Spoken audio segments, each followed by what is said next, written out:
نہیں بتائی۔ قرآن کہتا ہے منہم من قصصنا علیک ومنہم من لم نقصص علیک۔ اے نبی، کچھ نبیوں کا ذکر ہم نے آپ کے سامنے کیا ہے اور کچھ کا ذکر ہم نے کیا ہی نہیں۔ اس کا مطلب یہ ہے کہ حضور پاک صلی اللہ علیہ وسلم کو بھی یہ علم نہیں دیا گیا کہ نبی کل کتنے آئے۔ 1,24,000 کی بھی روایت ہے، 2,24,000 کی بھی روایت ہے، مگر وہ گارنٹڈ نہیں۔ بس یہ یقین رکھنا ضروری ہے کہ اللہ نے جتنے نبی بھیجے وہ سب سچے، اور ہمارا سب پر ایمان ہے، اور جس کو اللہ نے نبی نہیں بنایا اس کو ہم نبی نہیں مانتے۔ تعداد پر ایمان لانے میں نقصان ہے۔ مان لیجئے ہم نے ایمان رکھا 1,24,000 پر اور نبی اس سے کم یا زیادہ ہوں تو پھر ہمارا ایمان صحیح نہیں رہ پائے گا۔ اس لیے بس یہ ایمان رکھنا ہے کہ جتنے نبی اللہ نے بھیجے وہ سب برحق ہیں، سب سچے ہیں۔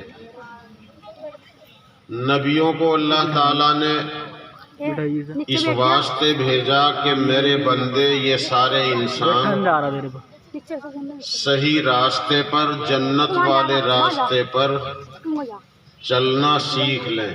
اللہ نے جنت بنائی جو اس کا گیسٹ ہاؤس ہے، اللہ نے جہنم اور نرک بنائی جو اس کا قید خانہ ہے۔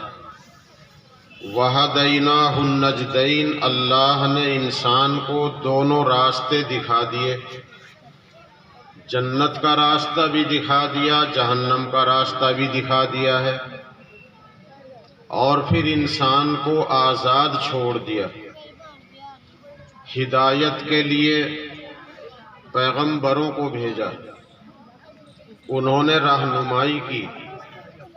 سرکار دو عالم صلی اللہ علیہ وسلم پر نبوت کا سلسلہ ختم ہو چکا، اب ان کے مشن کو قیامت کے قریب تک باقی رکھنے کے لیے یہ مدرسہ ہے، اور اسی مدرسے کا فیض چلتا پھرتا مدرسہ ہے جسے تبلیغی جماعت کہتے ہیں۔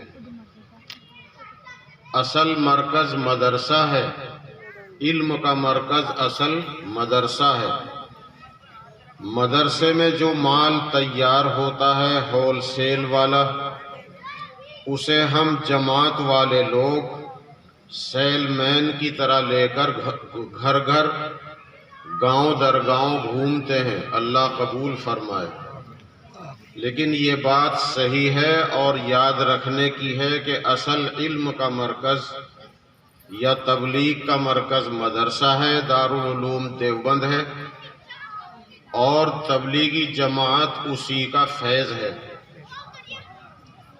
تو یہ مدارس سرکار دو عالم صلی اللہ علیہ وسلم کے مشن کو آگے بڑھانے کے لیے ہیں۔ ابھی مجھ سے پہلے حضرت مولانا بہت سیدھے انداز میں اور صاف صاف سمجھ میں آنے والی بات فرما رہے تھے، تو میں بھی اسی کی تائید میں یہ بات عرض کر رہا ہوں کہ نبی اکرم صلی اللہ علیہ وسلم کے مشن کو آگے بڑھانا یہ ہر مسلمان کی ذمہ داری ہے، اور اس مشن کو چلانے کے لیے خود سرکار دو عالم صلی اللہ علیہ وسلم نے مکہ مکرمہ میں رہتے ہوئے مدرسہ قائم کیا، جبکہ مکہ مکرمہ میں حالات نہیں تھے، اذان نہیں تھی، جماعت سے نماز نہیں پڑھ سکتے تھے۔ اس وقت ظہر کی اور عصر کی نماز آہستہ پڑھانے کا حکم دیا گیا کیونکہ اگر زور سے قرات کی جاتی تھی تو اللہ کے دشمن نماز پڑھنے پڑھانے والوں کی پٹائی کرتے تھے۔ ہمارے بھارت کے غیر مسلم بھائی، ان میں تو بڑی تعداد ہے جو اذان کو سن کر خوش ہوتے ہیں، جو قرآن کو سنتے ہیں خوش ہوتے ہیں، کبھی اپنی دکان اپنے مکان میں نماز پڑھنے سے نہیں روکتے تھے۔ اب کچھ لوگ ایسے پیدا ہو گئے کہ وہ نماز سے نفرت کرنے لگے، اذان سے نفرت کرنے لگے، ورنہ تو اپنے گھروں میں نماز پڑھوائی ہے بھارت کے ہندو بھائیوں نے۔ وہ کہتے ہیں جب ہم ایشور مہان ہے کہہ سکتے ہیں تو اللہ اکبر عربی بھاشا میں کیوں نہیں کہہ سکتے؟ وہ بھی تو یہی ہے، ایشور مہان ہے، اللہ سب سے بڑا ہے۔ اگر ہم ہر مہادیو سے اللہ کی بڑائی بیان کرتے ہیں تو مسلمان عربی بھاشا میں اللہ اکبر کہہ دیتا ہے تو بات تو ایک ہی ہوئی۔ اگر وہ اللہ کو ہر مہادیو کہہ رہے ہیں تو ہم اللہ اکبر کہہ رہے ہیں، معنی وہی ہے۔ پانی کو جل کہہ دو، واٹر کہہ دو، پانی کہہ دو، ماں کہہ دو، تو حقیقت تو ایک ہے۔ اللہ کو ایشور کہو، بھگوان کہو، پرماتما کہو، گاڈ کہو، خدا کہو، یزداں کہو، تو حقیقت تو ایک ہی ہے۔ لیکن مکے میں لوگ ایسے تھے اللہ کے دشمن کہ اگر وہ قرآن کی آواز سنتے تھے تو بعض لوگ ایسے تھے کہ وہ قرآن پڑھنے والوں کی پٹائی کرتے تھے، اور بعض رات کو قرآن چھپ کر بھی سنتے تھے، کیونکہ وہ عربی زبان والے تھے، وہ قرآن کے ہر لفظ کا صحیح پورا مطلب جانتے تھے۔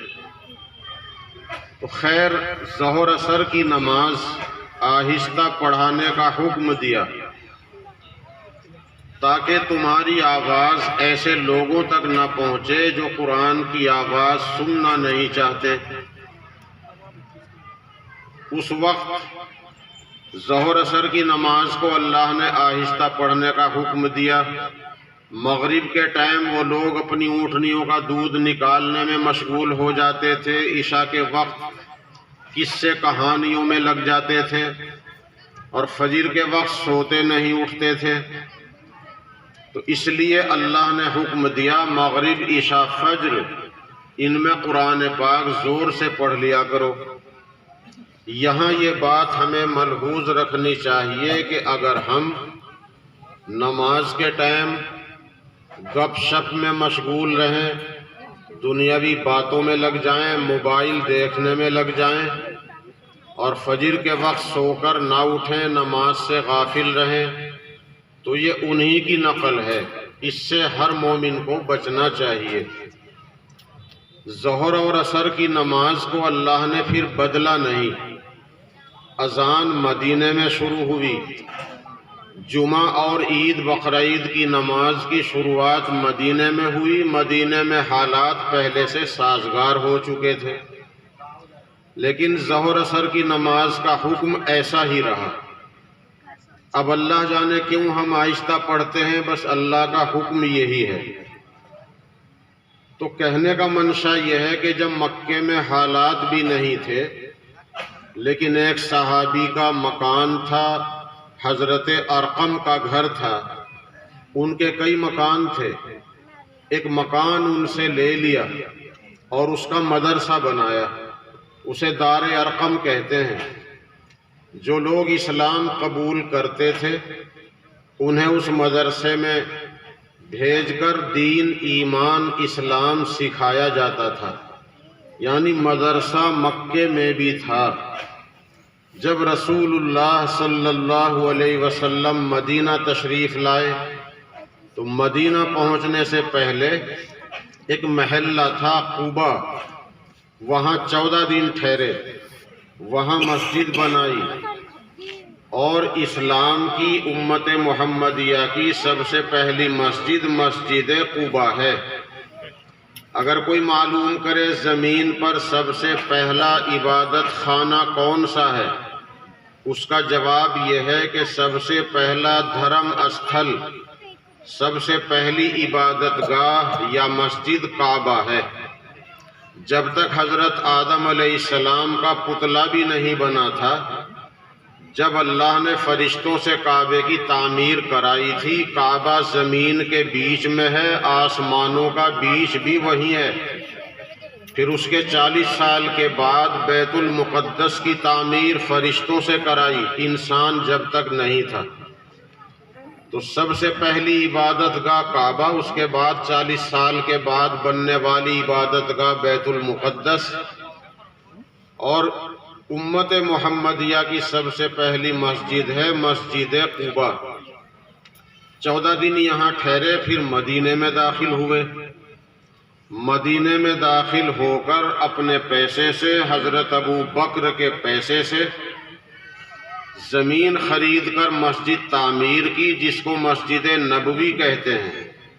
اس کے برابر میں چبوترا بنا کر چھپر ڈالا، اسے نبی کا مدرسہ کہتے ہیں، جس کو صفے سے تعبیر کیا جاتا ہے۔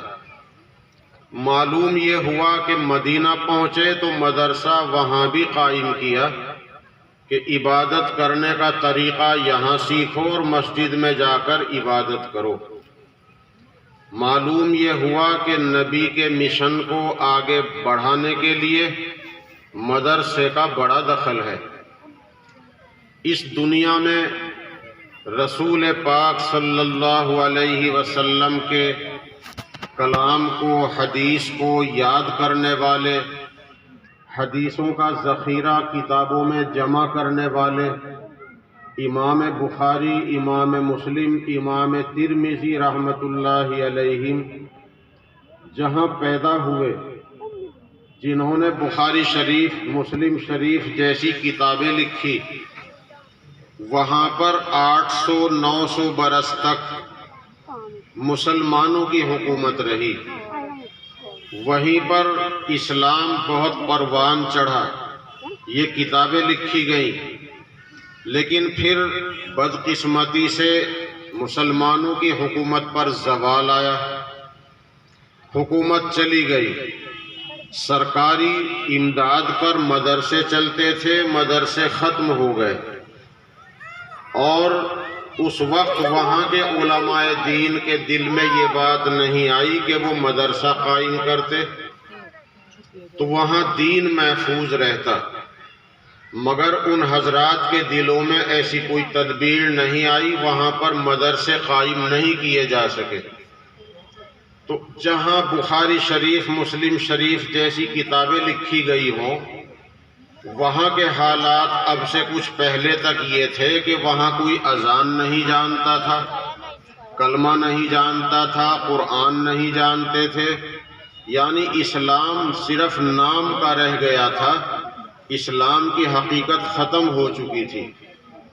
اس بھارت میں بھی 850 سال تک مسلمانوں کی حکومت رہی، اور اس وقت تک یہ بھارت سونے کی چڑیا کہلاتا تھا۔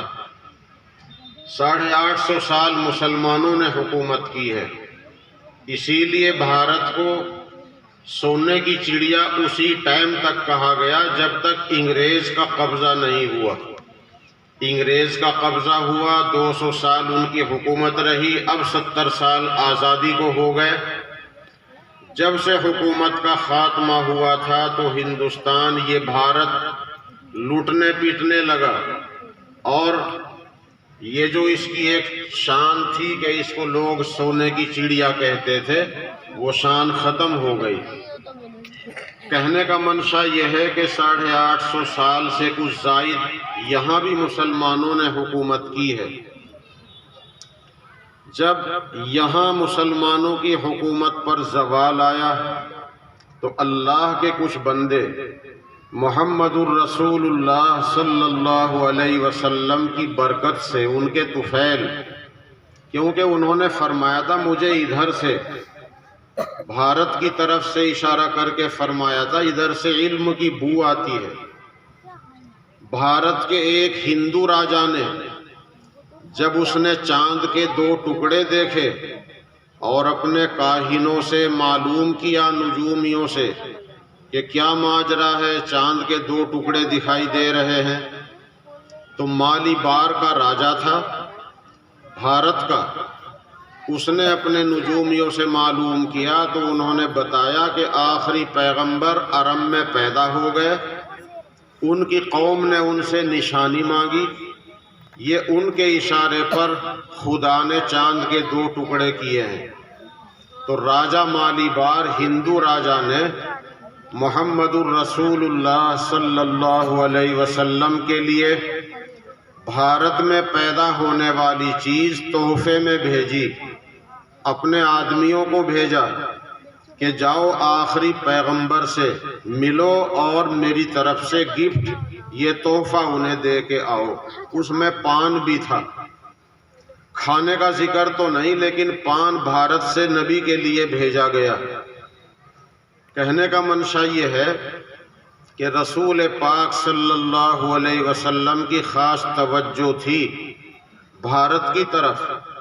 اللہ نے اپنا سب سے پہلا نبی جو ہم سب کے ابا ہیں، اسی وجہ سے تو ہم کہتے ہیں کہ ہندو، مسلم، سکھ، عیسائی آپس میں ہے بھائی بھائی، کیونکہ ہم سب کے ابا حضرت آدم ہیں، وہ سب سے پہلے انسان ہیں، سب سے پہلے نبی ہیں۔ ان کو اللہ نے سورگ اور جنت سے بھارت کی دھرتی پر بھیجا۔ اشہد ان لا الہ الا اللہ کی آواز سب سے پہلے زمین میں بھارت کی دھرتی پر سنائی دی۔ انسان نے سب سے پہلے خدا کے پروردگار ہونے کا اقرار اسی بھارت کی سرزمین پر کیا ہے۔ تو اللہ کے آخری پیغمبر کی توجہ بھی تھی۔ اب یہاں سے جب سرکار مسلمانوں کی حکومت کا خاتمہ ہوا اور انگریز نے مسجدیں، مدرسے جہاں تک ہو سکتا تھا مٹا دیے، دلی میں چھوٹے بڑے سینکڑوں نہیں ہزاروں کی تعداد میں مکتب تھے، سب ختم کر دیے، اور اسلام کا آگے باقی رکھنا مشکل ہو گیا۔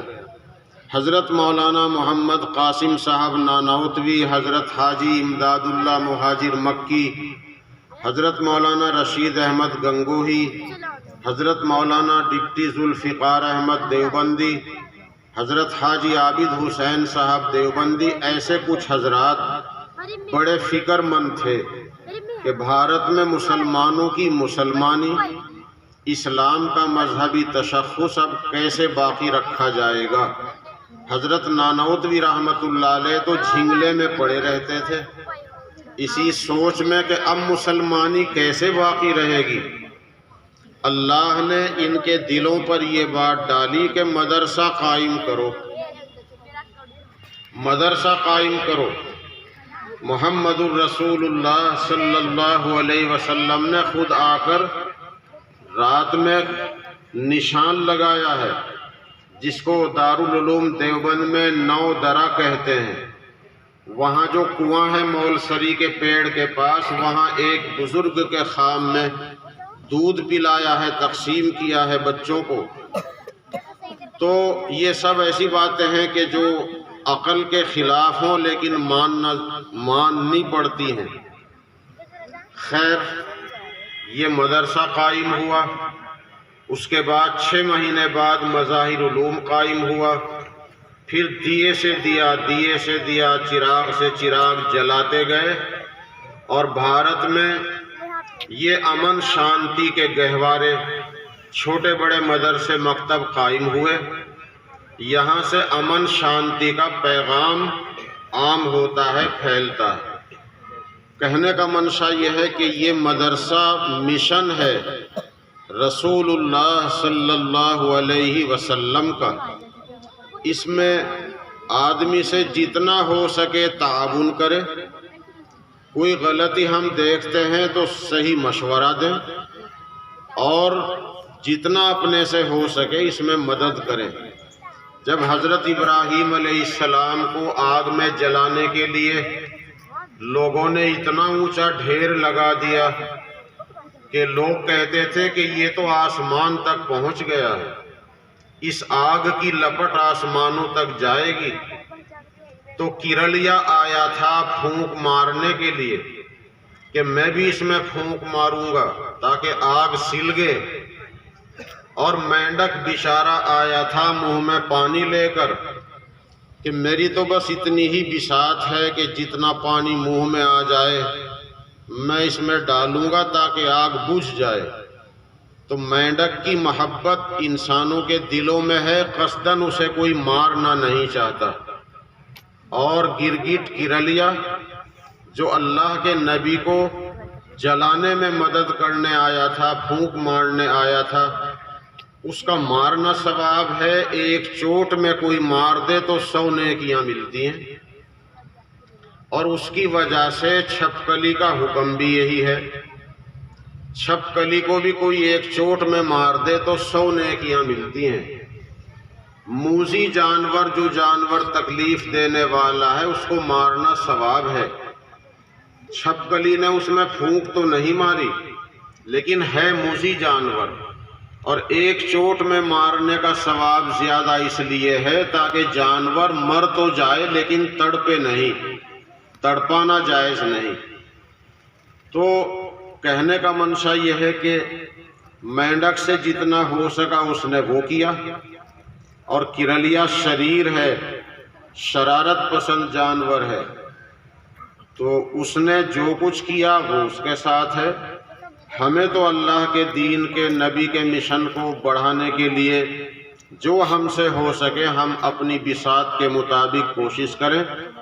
مدرسہ ہماری ضرورت ہے، مسجد ہماری ضرورت ہے، اور دین کا سیکھنا بھی ہماری بنیادی ضرورت ہے۔ اگر دینی معلومات ہمارے پاس نہ ہو تو ہم ناجائز کو جائز سمجھ کے کرتے ہیں، ناجائز کو، گناہ کو ثواب سمجھ کے کرتے ہیں، اور بعض ثواب کے کاموں کو بے فائدہ سمجھ کے چھوڑ دیتے ہیں۔ لا علمی کی وجہ سے بڑا گناہ ہم سے ہوتا ہے۔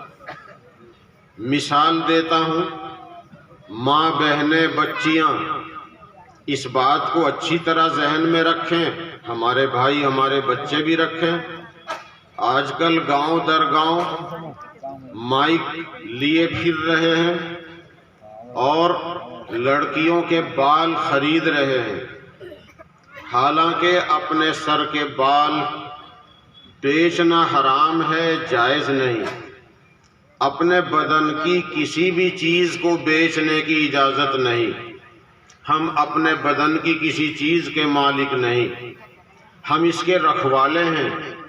اسی لیے بیمار ہونے پر علاج کرانے کا حکم ہے۔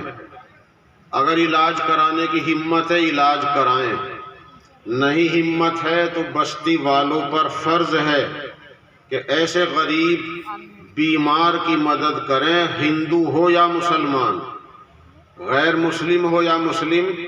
اگر بیمار ہے اور علاج کرانے کی ہمت نہیں تو بستی سے باہر مانگنے کی نوبت نہ آنے دیں، بلکہ ہم بستی کے لوگ اس کا انتظام کریں، یہ ہمارا فریضہ ہے۔ تو علاج کرانے کا حکم ہے کیونکہ ہم بدن کے رکھوالے ہیں، مالک نہیں۔ اگر ہمت ہے اور ہم نے علاج نہیں کرایا ہم گناہ گار ہوں گے، امانت میں ہم نے اس کی حفاظت نہیں کی۔ تو بدن کی کسی بھی چیز کو بیچنا جائز نہیں۔ بال ناخن جتنے بدن سے الگ ہوں، خدا نخواستہ انگلی کٹ گئی، آدمی ناخن کاٹتا ہے، بال کٹاتا ہے، کسی بھی جگہ کے بال ہوں، زمین میں مٹی میں کہیں بھی دفن کرنے کا حکم ہے۔ نہ نہر میں ڈالنا ہے، نہ نالی میں ڈالنا ہے، نہ کسی کو دینا ہے۔ بال پر جادو بھی چلتا ہے، رسول پاک صلی اللہ علیہ وسلم پر جادو ہوا، آپ بیمار ہو گئے، بدن اٹھتا نہیں تھا، پریشان تھے، آپ چارپائی پہ لیٹ گئے، 2 فرشتے آئے، ایک فرشتہ پینتی کھڑا ہوا، دوسرا سرانے، آپس میں بات کرنے لگے تاکہ حضور کو پتہ چل جائے۔ ایک فرشتے نے کہا بھائی انہیں کیا ہوا؟ اس دوسرے نے کہا ان پر جادو ہے۔ کس نے کیا ہے؟ لبید نام کا یہودی ہے، اس کے گھر سے جادو ہوا ہے، اس کی لڑکیوں نے کیا ہے۔ کس چیز پہ کیا ہے؟ کہ ایک لڑکا ان کے سر میں کنگھا کرتا ہے، کنگھے میں کچھ بال ٹوٹ کے آ جاتے ہیں، اس لڑکے کو بہکایا ہے، اس سے حضور کے بال لیے ہیں، چمڑے کی تانت لی ہے، اس میں 11 گرہ لگا کر کچھ پڑھ کر دم کیا ہے اور فلاں کنویں میں ٹوٹکا رکھا ہے۔ تو حضور پاک صلی اللہ علیہ وسلم سمجھ گئے۔ اب اللہ نے قل اعوذ برب الفلق قل اعوذ برب الناس نازل فرمائی، اے نبی ان میں 11 آیتیں ہیں، تانت میں 11 گرہ لگ رہی ہیں، ایک ایک آیت پڑھتے جاؤ، گرہ کھولتے جاؤ، آپ صحیح صحت یاب ہو جاؤ گے۔ ایسا ہی ہوا۔ تو بالوں پر جادو بھی چلتا ہے، اس لیے بالوں کو حفاظت کے ساتھ دفن کرنا چاہیے۔ جس بہن بیٹی نے بچی نے بال بیچ دیے ہیں، اس پیسے کو کام میں لانا حرام ہے، صدقہ دینا پڑے گا۔ اگر پہلے مسئلے کا علم نہیں تھا، پیسہ اپنے کام میں لگا لیا، اب اپنے پاس سے اتنا ہی پیسہ صدقہ دینا پڑے گا۔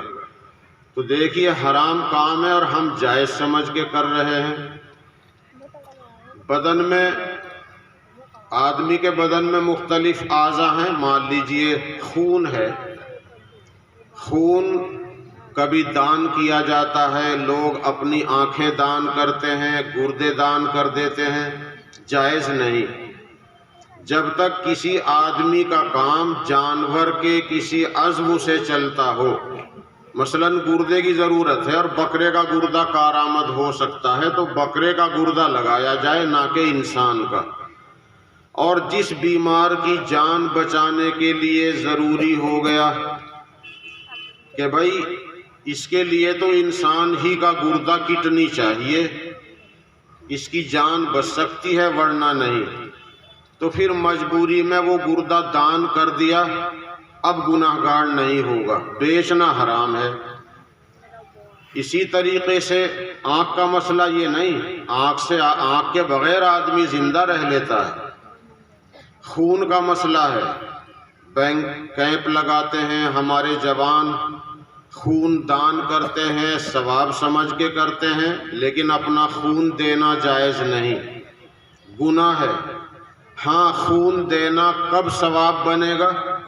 جب کوئی مسلمان یا غیر مسلم بیمار ہے یا زخمی ہے اور ہمیں معلوم ہے کہ گھر یا ہسپتال میں کوئی غیر مسلم بھائی یا مسلمان بیمار پڑا ہے اور اسے خون کی ضرورت ہے، اب ہمارا گروپ نمبر ملتا ہے، اب ہم خون اپنا دان کریں ان کے لیے جن کا ہمیں پتہ ہے، اب یہ دان کرنے میں انشاءاللہ ثواب بھی ملے گا، بیچنا اب بھی حرام ہے۔ اور اگر ہمارے بیمار کو اللہ نہ کرے ضرورت پڑے اور ہمیں کوئی اپنا خون دان نہیں دیتا، تو اپنے بیمار کی جان بچانے کے لیے مجبوراً خریدنا بھی جائز ہے۔ اپنے مریض کی جان بچانی ہے تو خرید کر بھی چڑھانا جائز ہے۔ خون مسلمان کا ہو نمبر 1، غیر مسلم بھائی کا ہو نمبر 2، کسی کا خون کسی کے بدن میں بھی چڑھانا جائز ہے، چاہے ماں باپ کا اولاد کے بدن میں، اولاد کا خون ماں باپ کے بدن میں، بیوی کا خون شوہر کے بدن میں، شوہر کا خون بیوی کے بدن میں، کسی کے بدن میں کسی بھی انسان کا خون چڑھانا جائز ہے، اس سے نکاح کے رشتے پر کوئی فرق نہیں پڑتا۔ نکاح کے رشتے پر فرق پڑتا ہے دودھ سے۔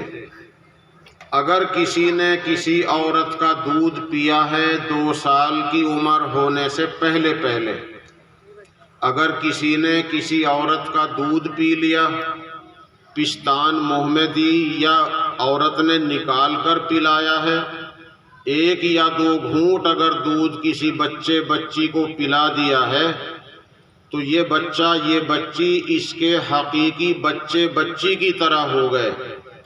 اس بچی کا نکاح نہ اس کے ساتھ ہو سکتا ہے، یہ رضائی ماں بن گئی، جیسے ہمارے نبی کی ماں تھی دائی حلیمہ، جیسے ہمارے نبی کی ماں تھی ابو لہب کی باندی سویبہ، دودھ پلانے والی۔ تو تو جس بچے یا بچی نے کسی کا دودھ پیا ہے 2 سال کی عمر ہونے سے پہلے، چاہے ایک ہی گھونٹ پیا ہے، تو اس کا رشتہ نہ اس سے ہوگا نہ اس کی اولاد سے ہوگا۔ اس دودھ پینے والے بچے یا بچی کے جو دوسرے بھائی بہن ہیں ان کا نکاح ہو سکتا ہے، لیکن اس کا نکاح نہیں ہوگا۔ یہ دودھ پلانے والی اس کی ماں بن چکی ہے، اس کی اولاد اس کے سگے بھائی بہن کے درجے میں آ چکے ہیں۔ یہ مسئلہ ہے ماں بہنوں کے بھی یاد رکھنے کا۔ کبھی کبھی لا علمی کی وجہ سے غلطیاں ہوتی ہیں۔ ہمارے سامنے ہیں کہ خالہ نے بچے کو دودھ پلایا، بھانجے کو، اور پھر شادی بھی کر دی، سالوں تک ایک ساتھ رہے، نکاح ہوا نہیں، حرام کاری ہوتی رہی، اور پھر جب مسئلے کا علم ہوا تو اب ان میں علیحدگی کرائی گئی، نکاح تو ہوا ہی نہیں تھا، کیونکہ جب خالہ نے بھانجے کو دودھ پلا دیا ہے تو اس بھانجے کا رشتہ اپنی اس خالہ کی اولاد سے نہیں ہو سکتا، ہاں اس کے بھائی بہنوں کا ہو سکتا ہے۔ تائی چچی نے دودھ پلا دیا ہے تو تایا چچا کی اولاد سے نکاح جائز ہے، لیکن جس بچے بچی نے تائی چچی کا دودھ پی لیا تو تائی چچی ماں بن گئی، اس کا نکاح ان کی اولاد سے نہیں ہو سکتا، اس کے بھائی بہنوں کا ہو سکتا ہے۔ نانی نے اپنے نواسے نواسی کو دودھ پلا دیا تو جس بچی نے یا بچے نے نانی کا دودھ پی لیا ہے، دودھ پینا تو جائز ہے، لیکن نانی تو اماں بھی بن گئی، خالہ بہن بن گئی، ماموں بھائی بن گیا۔ خالہ اور ماموں کی اولاد سے نکاح جائز رہتا ہے، لیکن اب اس بچے بچی کا نکاح خالہ کی اور ماموں کی اولاد سے نہیں ہو سکتا، خالہ بہن ماموں بھائی بن گیا۔ دادی نے پوتی کو یا پوتے کو دودھ پلا دیا تو پھوپھی بہن بن گئی، تایا چچا بھائی بن گئے۔ اب اس بچے یا بچی کا نکاح نہ پھوپھی کی اولاد سے ہوگا نہ تایا چچا کی اولاد سے، ہاں اس کے بھائی بہنوں کا ہو سکتا ہے۔ اسی طرح خالہ کا مسئلہ ہے، مامی کا مسئلہ ہے، دودھ کوئی بھی پلا سکتی ہے، لیکن 2 سال کے اندر اندر دودھ اگر ایک گھونٹ بھی پی لیا، پلا دیا، تو اب یہ رشتے والا مسئلہ پیدا ہو جائے گا، اور 2 سال کے بعد یہ مسئلہ بھی ذہن میں رہے کہ بچہ ہو یا بچی، دودھ پلانے کی مدت 2 سال ہے، 2 سال تک بچے کو دودھ پلایا جائے۔ یہ ضروری نہیں کہ آپ پہلے چھڑائیں، پہلے چھڑانے میں کوئی نقصان نہیں تو چھڑا سکتے ہیں، لیکن 2 سال کی مدت ہے، اور جو بچہ یا بچی دودھ نہیں چھوڑتے، کچھ کھاتے بھی نہیں، انہیں پلائیے، پلاتے رہیے، 2.5 سال تک گنجائش ہے۔ 2.5 سال کے بعد ایک گھونٹ بھی پینا پلانا حرام ہے، اب گناہ ہوگا۔ لیکن یہ جو نکاح والا مسئلہ ہے یہ 2 سال تک کے لیے ہے، لیکن 2.5 سال والے مسئلے کو سامنے رکھ کر اس میں بھی احتیاط برتی جائے۔ اب 2 سال کے بعد کسی نے کسی کا دودھ پی لیا تو گناہ گار تو ہوں گے، لیکن رشتے پہ حرام ہونے والا حکم لاگو نہیں ہوگا۔ اس مسئلے کو آپ خود بھی آگے تک سمجھ سکتے ہیں۔ کسی کے منہ میں کسی بھی عورت کا دودھ آ گیا، 2 سال کی عمر کے 2.5 سال کی عمر کے بعد نکاح حرام نہیں، نگلنا حرام ہے۔ تو خیر مسئلہ بتایا میں نے خون کے بارے میں کہ ہم اپنے بدن کی کسی بھی چیز کے مالک نہیں، لیکن کیمپ لگتے ہیں، بہت سے ہمارے نوجوان بھائی ثواب سمجھ کر خون دان کرتے ہیں۔ میں صراحت کر چکا ہوں، مسلمان غیر مسلم کوئی بھی بھائی بہن بیمار ہو، خون کی ضرورت ہو، ہمیں پتہ ہو تو ہم اسے دان کریں، بیچیں نہیں، لیکن ویسے دان کرنا اس کی ہمیں اجازت نہیں۔ اور ایسے کتنے مسئلے ہیں، لا علمی کی وجہ سے ہم کتنا بڑا پاپ کر لیتے ہیں۔ آج ابھی تو مولانا فرما رہے تھے جنازے کو لوگ فریج میں رکھ دیتے ہیں، پہلے کالے والے جیسے نمبرداروں کے گاؤں میں تو نہیں، یہ تو ماشاءاللہ نمبردار پہلے سے پڑھے لکھے لوگ ہیں، تہذیب یافتہ ہیں، اگرچہ دینی تعلیم کی ضرورت کی طرف توجہ ابھی اتنی نہیں جتنی ہونی چاہیے، تو ایسی بستیاں تھی لوگ سروا گاڑ دیتے تھے، قبر پر سروا گاڑ دیا کہ کوئی بیچارہ مسلمان کوئی ملا نمازی ادھر سے گزرے اور وہ سروا دیکھ کر سمجھ لے گا کہ اس مردے کی نماز نہیں ہوئی اور وہ قبر پہ نماز پڑھ کے چلا جائے۔ اگر کسی کی جنازے کی نماز نہ ہوئی ہو تو قبر پر نماز پڑھنی پڑے گی۔ 72 گھنٹے اگر پورے نہیں گزرے، 72 گھنٹے کے بعد لاش پھول جاتی ہے، پھٹ جاتی ہے۔ جب لاش پھول گئی، پھٹ گئی، اب جنازے کی نماز نہیں۔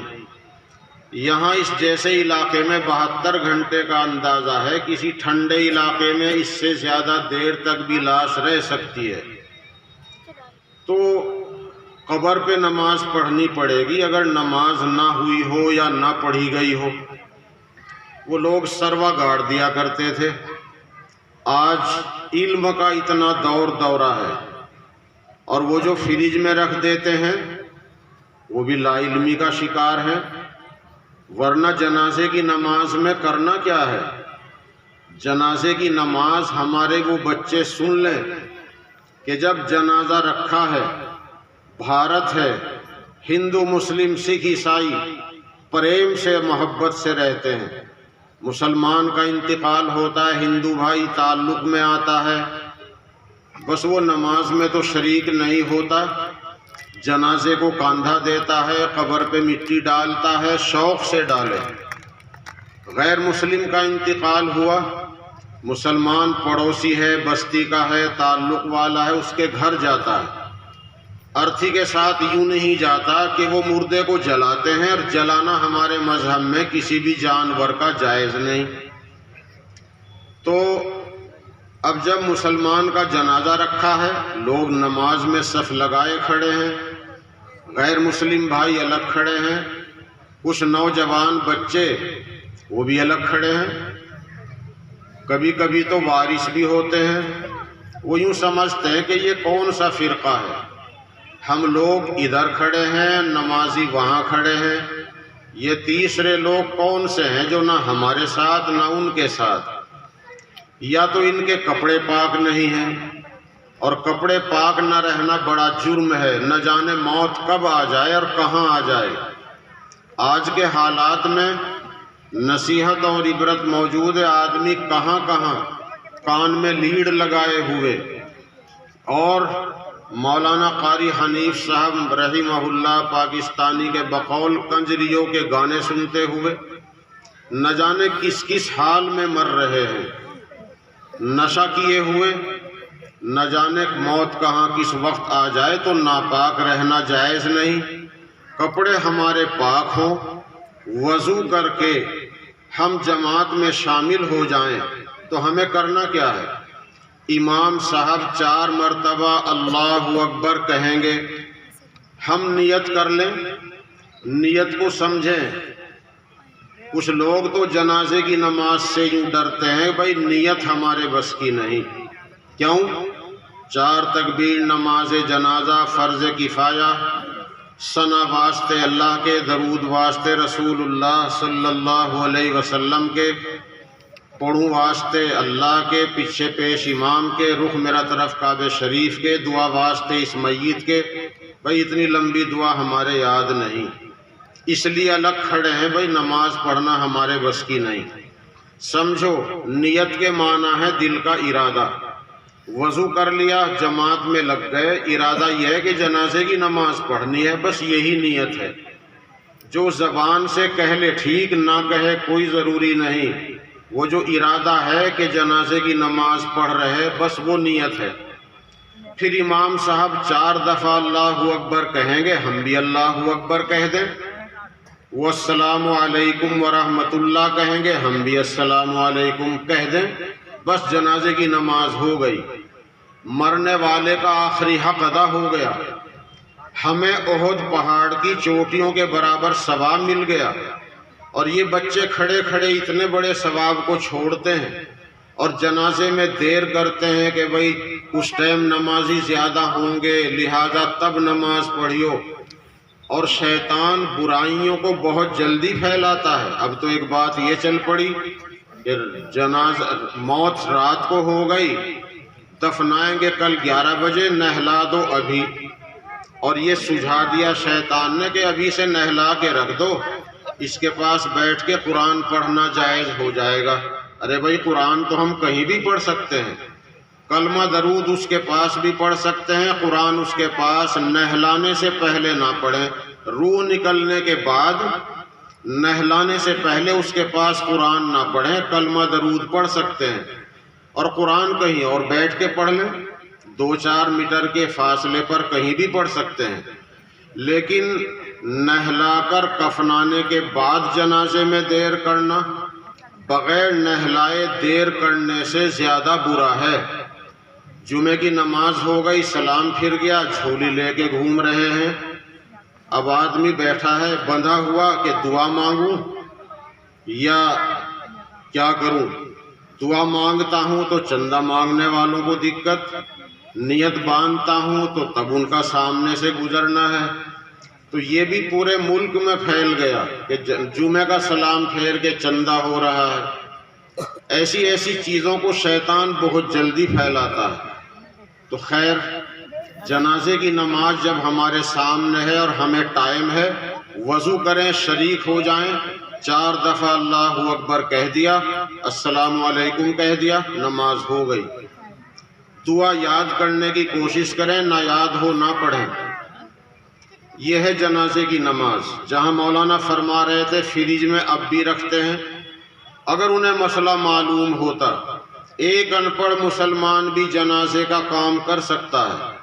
ایک ان پڑھ مسلمان ہے، وہ ان پڑھ مسلمان وضو کرے اور وضو کر کے جنازہ سامنے رکھے اور 4 دفعہ اللہ اکبر اللہ اکبر اللہ اکبر اللہ اکبر کہے، اور بس جنازے کی نماز کا فرض ادا ہو گیا۔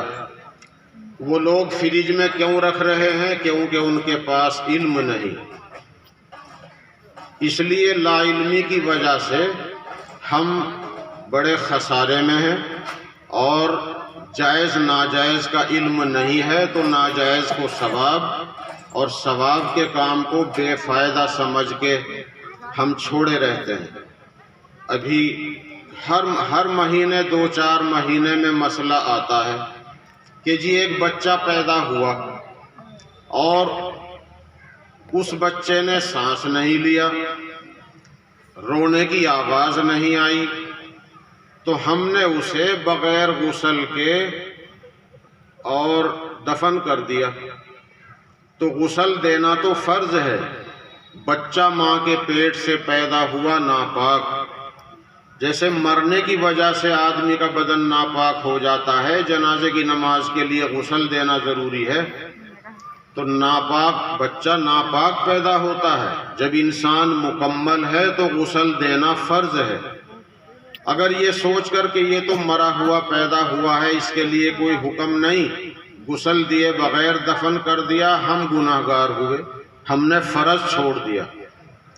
کئی مسئلے ہر مہینے 2 مہینے میں آتے ہیں کہ جی بچہ پیدا تو ہوا زندہ، سنو بچیوں تمہارے کام آئے گا، کہ بچہ پیدا ہوا زندہ، تم بتاؤ گی گھر میں بچہ زندہ پیدا ہوا، لیکن اس کے کان میں اذان نہیں ہو سکی، تھوڑی سی زندگی لے کے آیا تھا، اللہ کو پیارا ہو گیا، تو ہم نے کہا کہ جب اذان نہیں ہوئی تو نماز بھی نہیں ہوگی۔ اذان کا نماز کا جوڑ سمجھ لیا، حالانکہ اذان الگ چیز ہے اور نماز الگ چیز ہے۔ جو بچہ زندہ پیدا ہوا اس کی جنازے کی نماز ضرور ہوگی۔ سانس لیا، ہاتھ پیر ہلائے، آنکھیں کھولی، پیدائش کے ٹائم زندہ تھا، نماز پڑھنی پڑے گی، اذان ہوئی ہو یا نہ ہوئی ہو۔ ہاں، مرے ہوئے کے کان میں اذان نہیں ہوگی۔ اگر اذان پڑھتے ٹائم زندہ ہے تو اذان پڑھیں گے، اور اگر وہ قضا رکھتا تھا، موت آ گئی، زندہ پیدا ہوا، اذان نہیں ہوئی، نماز پڑھنی پڑے گی۔ کتنے لوگ ایسے بچے کو بغیر نماز کے دفنا دیے ہیں، فرض چھوڑ دیا۔ یہ میں اس لیے سمجھا رہا ہوں کہ لا علمی کی وجہ سے آدمی ناجائز کو اور گناہ کو بھی جائز سمجھ کے کرتا ہے۔ اس لیے یہ دین کا سیکھنا، پڑھنا، پڑھانا یہ ہماری سب کی بنیادی ضرورت ہے۔ اور یہ جو بچیاں بیٹھی ہیں، ان کے تعلق سے ایک ضروری بات اور کہہ دوں۔ ہماری بچیاں بچپن سے لے کر بڑے ہونے تک پابند ہیں یہ بھی لباس کی، زیور کی۔ یہ پلازا پہننا منع ہے، جھٹپٹ پاجامہ، ٹائٹ پیجامہ پہننا منع ہے، اس سے پنڈلی، کولہے وغیرہ سب الگ الگ دکھائی دیتے ہیں۔ ہماری بچیوں کے لیے لہنگا چنی پہننا منع ہے، غیر اسلامی لباس ہے۔ ہماری بچیوں کے لیے انگلیوں میں چاندی اور سونے کے علاوہ کسی بھی چیز کی انگوٹھی پہننا منع ہے۔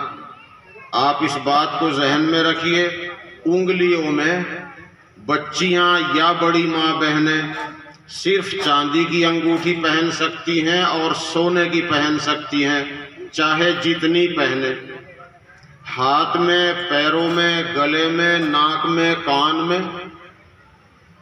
چاہے جس چیز کا زیور پہنو، چوڑیاں ربڑ کی پہنو، اسٹیل کی پہنو، سلور کی پہنو، تانبے کی پہنو، کانچ کی پہنو، زیور چاہے جس چیز کا پہنو جائز ہے، مگر انگلیوں میں صرف چاندی کی اور سونے کی انگوٹھی پہنو، اور چاہے جتنی پہنو۔ اگر بچی بچپن میں سوچ رہی میں تو ابھی بچی ہوں، بڑی ہو کے مسئلے پہ عمل کروں گی، اب بھی ناجائز ہے۔ مرد بچے سے لے کے بڑھاپے تک چاندی کی صرف ایک انگوٹھی پہن سکتا ہے، مرد صرف چاندی کی ایک انگوٹھی پہن سکتا ہے، اس سے زیادہ کوئی انگوٹھی، چھلا وغیرہ شوق میں پہننا جائز نہیں۔ سونے چاندی کی بندش دانتوں پہ کرا سکتا ہے، اور بٹن ایسے لگوا سکتا ہے جو کرتے سے الگ نہ ہو، ورنہ کوئی توڑا، کوئی زنجیر، کوئی انگوٹھی چاندی سونے کی نہیں پہن سکتا، بس ایک انگوٹھی چاندی کی پہن سکتا ہے، اس کا بھی وزن مقرر ہے، چونی بھر سے زیادہ نہ ہو۔ تو یہ مسائل ہیں جو میں نے آپ حضرات کے سامنے رکھے ہیں، ان کا علم انہی مدرسوں سے ہوتا ہے۔ اس لیے ہماری بچیاں، اور ابھی جو ہمارا بچہ تقریر کر رہا تھا، اس کی تقریر پر بھی مجھے کچھ دم چھلا لگانا تھا مگر ٹائم نہیں۔ اس بچے کی تقریر سے ہم نے یوں سمجھا کہ حضرت فاطمہ رضی اللہ عنہا کو نبی نے کچھ جہیز دیا تھا، بستر دیا تھا، چکی دی تھی، پانی رکھنے کا گھڑا دیا تھا اور چھاچ دیا تھا، تو ہم یوں سمجھیں گے بھائی وہ زمانہ گھڑے کا تھا، اب فریج کا زمانہ ہے تو ہم فریج دے دیتے ہیں۔ اگر حضور اس زمانے میں اونٹنی گھوڑا دیتے، اب جا کار کا زمانہ ہے اس لیے ہم کار دے رہے ہیں۔ یاد رکھیے رسول پاک صلی اللہ علیہ وسلم نے جہیز کے نام پر کچھ نہیں دیا تھا۔ یہ سامان جو مرد کے گھر کا ہے، چارپائی، ڈبل بیڈ، بستر، برتن، توا تگاری، یہ سب سامان حضرت علی کی زرہ لوہے کی جاکٹ بیچ کے دیا تھا۔ ان سے کہا تھا گھر کا انتظام کرو، تو گھر کا سامان ان کے پیسے سے خریدوایا گیا تھا۔ ہاں، ماں باپ اپنی بیٹی کو کچھ زیور دینا چاہیں وہ دے سکتے ہیں، وہ حدیث سے بھی ثابت ہے، لیکن جو ذمہ داری مرد کی ہے کہ توا تگاری، برتن، double bed, single bed, fridge اور اپنے لیے ضرورت کی کار، یہ خرچ لڑکی کے دلہن کے ذمہ نہیں، اس کو مانگنا حرام ہے۔ اور جہیز کے نام پر آپ نے نہیں دیا تھا، اس لیے اب اللہ تعالیٰ پھر کبھی موقع دے گا، بات ہوگی، لیکن نمبرداروں کو چاہیے کہ ساری برادری کو، ساری قوم کو جمع کر کے بہت جلدی عمل کرنا مشکل ہے، مگر ایک بستی والے بھی کچھ طے کرنا چاہیں تو بستی والے بھی کچھ قدم اٹھا کے دیکھیں۔ بچے نے کہا ناسور بن گیا، ناسور بن گیا، جان کے لیے خطرہ۔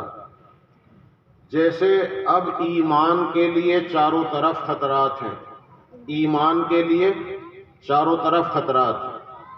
ایمان کی حفاظت مدرسے میں ہے، اس لیے مدرسے میں ہندی انگریزی کا انتظام کرنا ضروری ہے۔ 10ویں تک، 12ویں تک، 8ویں تک یہ انتظام اپنے مدرسوں میں کرنا ضروری ہے۔ اگر ہم نے انتظام نہ کیا تو مدرسے چلانا مشکل ہوگا۔ آئندہ تعلیمی پالیسی آ رہی ہے، سرکار نے قانون بنایا ہے کہ 18 سال کی عمر تک ہر بچے کو پڑھنا پڑے گا۔ تو قرآن بھی سب سے پہلے حکم دیتا ہے اقرأ، پڑھو، پڑھائی ضروری ہے، پڑھائی سب سے پہلا کام ہے۔ سرکار نے تعلیمی پالیسی بنائی کہ 18 سال تک پڑھنا ہے، لیکن اسکول میں پڑھنا ہے۔ اگر مانیتا ہے ہم کہیں گے سرکار یہ بھی اسکول ہے، یہاں انسانیت بھی سکھاتے ہیں، یہاں ہندو مسلم سکھ عیسائی پیار سے رہیں وہ بھی سکھاتے ہیں، یہاں عربی بھی پڑھائی جاتی ہے، اور یہ بھی اسکول ہی ہے، ورنہ قانون آ رہا اسکول میں بھیجنا پڑے گا۔ اور کیا قانون ہے؟ اب زیادہ لمبی بات کرنے کا موقع نہیں اور حالات بھی نہیں۔ ایک پالیسی یہ ہے کہ ہر اسکول میں ہر آنے والے بچے کو سوریہ نمسکار کرنی ہوگی، سورج کو دیوتا مان کر نمسکار کرنی ہوگی۔ اب علماء دین سے پوچھ لینا نمستے نمسکار کے معنی کیا ہے اور یہ کہنا جائز بھی ہے یا نہیں۔ تو ایمان کے لیے خطرہ ہے، ایمان کی حفاظت مدرسے سے ہے۔ اللہ تعالی ہمیں